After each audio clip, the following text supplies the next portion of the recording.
একসময় বামেদের দুর্গ বলে পরিচিত বহরমপুর লোকসভা স্বাধীনতার পরবর্তী থেকেই বামেদের গড়, বামেদের দুর্গ ছিল বহরমপুর লোকসভা। তারপর 1999 সালে আরএসপির প্রার্থী মমতাজ মুখার্জিকে হারিয়ে অধীর রঞ্জন চৌধুরী 1999 সালে সংসদ হন। তারপর থেকে টানা 5 বারের সংসদ অধীর রঞ্জন চৌধুরী জাতীয় কংগ্রেসের। এবারে লোকসভা নির্বাচনে বাম কংগ্রেস মনোনীত প্রার্থী অধীর রঞ্জন চৌধুরী এবং তার বিরুদ্ধে দাঁড়িয়েছেন তৃণমূল কংগ্রেসের জনপ্রিয় ক্রিকেটার ইউসুফ পাঠান, বিজেপির প্রার্থী ডাক্তার নির্মল কুমার সাহা।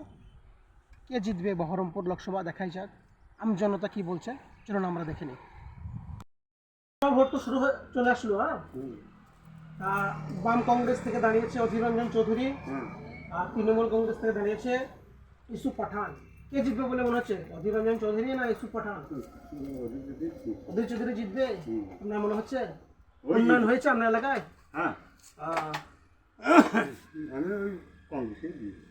আচ্ছা, অধীর রঞ্জন চৌধুরী জিতবে, ঠিক আছে। আপনার অধীর রঞ্জন 100% কে জিতবে বলে মনে হচ্ছে? অধীর রঞ্জন চৌধুরী। কেন মনে হচ্ছে আপনার? অধীর রঞ্জন চৌধুরী আপনার আমাদের মুর্শিদাবাদে বিশাল উন্নয়ন করেছে, এলাকায় যথেষ্ট উন্নয়ন হয়েছে। হ্যাঁ, রাস্তাঘাট সবকিছু।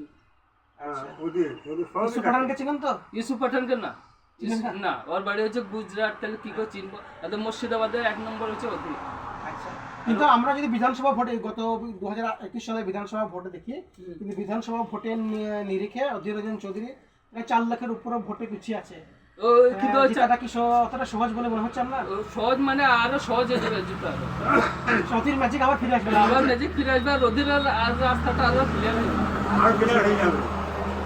অধীর রঞ্জন 100% জিতবে। আচ্ছা, ঠিক আছে।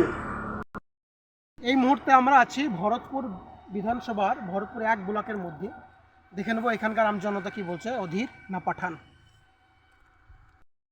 ভোট চলে গেল, লোকসভা ভোট, ঠিক আছে। লোকসভা ভোটে বহরমপুর লোকসভা থেকে আপনার বাম কংগ্রেস থেকে দাঁড়িয়েছে অধীর রঞ্জন চৌধুরী আর তৃণমূল কংগ্রেস থেকে দাঁড়িয়েছে জনপ্রিয় ক্রিকেটার ইউসুফ পাঠান। আপনার কি মনে হচ্ছে, কে জিতবে বলে মনে হচ্ছে? অধীর না পাঠান কে জিতবে বলে মনে হচ্ছে?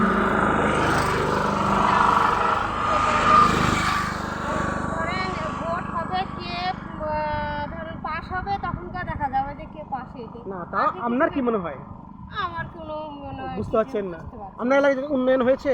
না, আমাদের আমরা ধরো ছোটখাটো গ্রাম, আমরা নিশ্চিন্ত। না, আমি বলছি উন্নয়ন হয়েছে সংসদ এলাকায়, যে সংসদ কোটায় যে এইগুলা আপনার উন্নয়ন হয়েছে, কাজ হয়েছে রাস্তাঘাটের? এই রাস্তাঘাটে হলে তো ভালোই হতো। আচ্ছা আচ্ছা, লক্ষ্মীর ভান্ডার পাচ্ছেন তো? হ্যাঁ, এটা পাচ্ছি। লক্ষ্মীর ভান্ডারে অনেক সুবিধা হচ্ছে। সুবিধা হচ্ছে।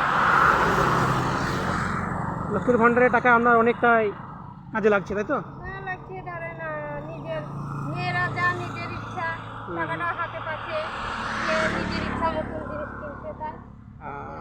ঠিক আছে, বেশ। 2 ব্লকের মধ্যে এখানকার আমজনতা কি বলছে দেখে নি। কাকা, কি মনে হচ্ছে এবার ভোটে অধীর না পাঠান কে জিতবে বলে মনে হচ্ছে?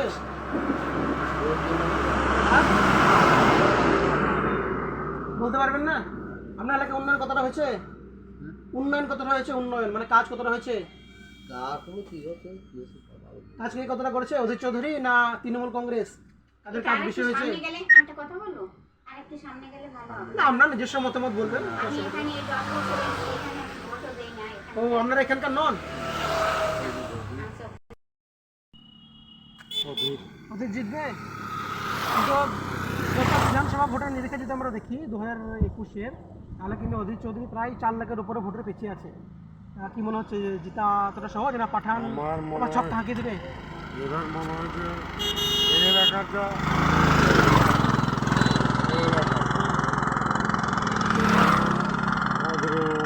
অধীর বোল্ড করে দেবে পাঠানকে, তাই তো? তাই মনে হচ্ছে, ঠিক আছে। আপনার অধীর চৌধুরীর মাধ্যমে উন্নয়ন যথেষ্ট হয়েছে দেখি না, না তৃণমূল কংগ্রেসের মধ্যে উন্নয়ন হয়েছে? কাজ কি কতটা করেছে, কারা করেছে? তাও অধীর চৌধুরী জিতবে বলছেন যে? কারণ এই এলাকার অনুভবে আমি বলছি। আচ্ছা আচ্ছা, এই এলাকায় তো মেলা লোক ছিল, মেলা লোকই ছিল এই এলাকায়। যদি তাদেরকে দিত না, তাহলে ওদের আপনি বলতে যাচ্ছেন ইউসুফ পাঠান বহিরাগত প্রার্থী বলে অতটা অ্যাডভান্টেজ পাবে না তাই বলতে চাইছেন? আগেকার তো ও সেজন্য অ্যাডভান্টেজ পাবে না, আগেকার তো এটার নাম কারণ মনে হচ্ছে, সেজন্য অধীর চৌধুরী জিতবে বলে মনে হচ্ছে। ঠিক আছে। বহরমপুর লোকসভায় আপনার অধীর না পাঠানকে জিতবে বলে মনে হচ্ছে? অজিত চৌধুরী কি হিসেবে মনে করছেন? যথেষ্ট এলাকার উন্নয়ন হয়েছে অধীর চৌধুরীর মাধ্যমে? প্রচুর নিয়ে বলতে পারছি। যে তৃণমূল কংগ্রেস তো অনেক প্রজেক্ট, কন্যাশ্রী, রূপশ্রী, আপনার খাদ্যসাথী, রাস্তাঘাট, পথশ্রী, লক্ষ্মীর ভাণ্ডার, ও যাই করুক না কেন মুর্শিদাবাদে অজিত চৌধুরী অধীর চৌধুরী জিতবে। থাকবে একদম 100%। কিন্তু আমরা যদি গত বিধানসভা ভোট দেখি 2021 সালে, গত বিধানসভা ভোটের নিজেকে মানে লোকসভার মধ্যে প্রায় 4 লাখের উপরে কিন্তু পিছিয়ে আছে, পিছিয়ে থাকলেও তাও জিতবে। অধীর মাঝিকে মাধ্যমে জিতে যাবে, তাই বলতে চাইছেন তো? জিতবে, অজিত মানে পাঠানকে বোল্ড আউট করে দেবে, পাঠানের তো কোনো এখানে কোনো পাত্তাই হবে না, পারতেই হবে না, না? একদম 100%। মানে কি হিসাবে ডিসঅ্যাডভান্টেজ অজিত মনে হচ্ছে চৌধুরী আপনার? আপনার আমাদের এখানে অজিত চৌধুরী প্রচুর কাজ করেছে, গ্রামগঞ্জে মন্দির, মসজিদ, কবরস্থান, শ্মশান সব জায়গাতে ও যা উন্নয়ন করেছে, অজিত চৌধুরীকে কেউ ভুলতে পারে না। অধীর চৌধুরীর মাধ্যমে সংসদ কোর্টে প্রচুর কাজ হয়েছে। প্রচুর কাজ হয়েছে, অতএব অজিত চৌধুরী মুর্শিদাবাদ যতদিন থাকবে অজিত চৌধুরী থাকবে, এটা আচ্ছা, ঠিক আছে। আপনি জানেন সেটা বলবেন, যদি জানেন না সেটা বলবেন না না আমি কিছু জানি না। না। অধীর আপনার কি মনে হচ্ছে জিতবে বলে মনে হচ্ছে? যখন যার মনে কি আছে বলা আপনার মনোভাব কি মনে হচ্ছে? তাই হয় বোঝা যাবে। ঠিক আছে। লোকসভা ভোট নির্বাচন আছে, তা এবার কে জিতবে বলে মনে হচ্ছে? অধীর না পাঠান কে জিতবে বলে মনে হচ্ছে না? কি মনে হচ্ছে, আপনার মনোভাব কি মনে হচ্ছে? ওরকম মানুষ এবার যাকে হোক ভোট দিতে হবে। দিতে হবে আমরা, কিন্তু আপনারা কি আশা করেন কে জিতবে বলে মনে হচ্ছে? এবার একে দিলে ভালো হয় ভোটটা। দিলার কথা বলছি না, মানে কে জিতবে বলে মনে হচ্ছে? অধীর না পাঠান? পাঠানকে ছিলেন তো? পাঠান দাঁড়িয়েছে তৃণমূল কংগ্রেস থেকে, ক্রিকেটার আছে, ক্রিকেটে যে জনপ্রিয় ক্রিকেটার ইউসুফ পাঠান সে দাঁড়িয়েছে। আপনার কি মনে হচ্ছে যে অধীর চৌধুরী জিতবে না পাঠান জিতবে? ইউসুফ পাঠান জিতবে?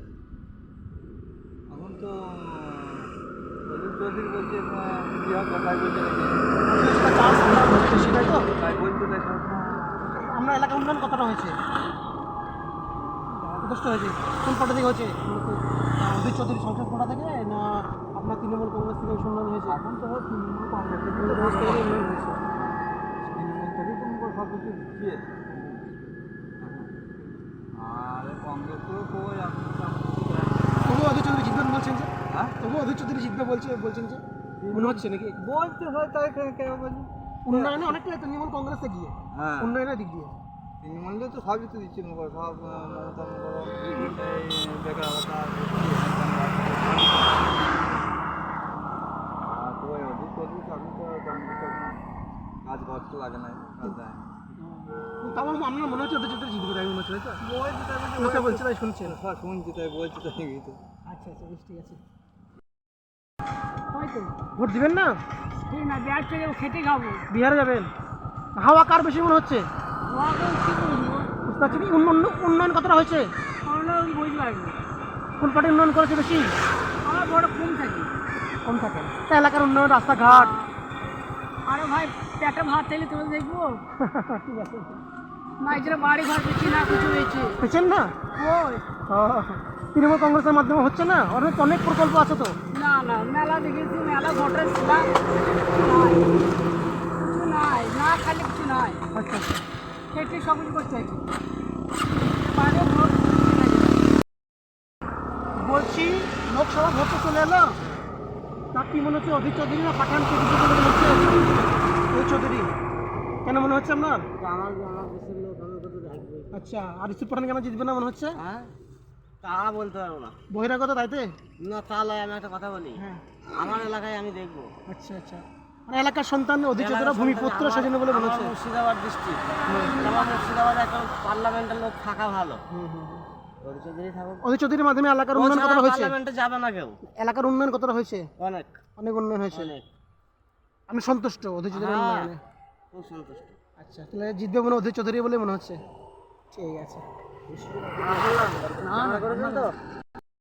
নিচে অধীর না পাঠান কে জিতবে বলে মনে হচ্ছে? আপনার মনোভাব, হাওয়া, এলাকার হাওয়া কি মনে হচ্ছে? বলতে পারবেন না? উন্নয়ন কখনো হয়েছে আপনার? রাস্তাঘাট উন্নয়ন হয়নি? বলতে পারলো ওটা কথা ভাই বলুন। বলতে পারবেন না নাকি? ঠিক আছে। আমরা ভরতপুর বিধানসভার মধ্যে ভরতপুর 1 ও ভরতপুর 2 ব্লকের আম জনতার কাছে জানলাম অধীর না ইউসুফ পাঠান কে জিতবে, তাদের মনোভাব জানলাম আমরা। নেতা নয়, আম জনতা। এই পর্যন্তই।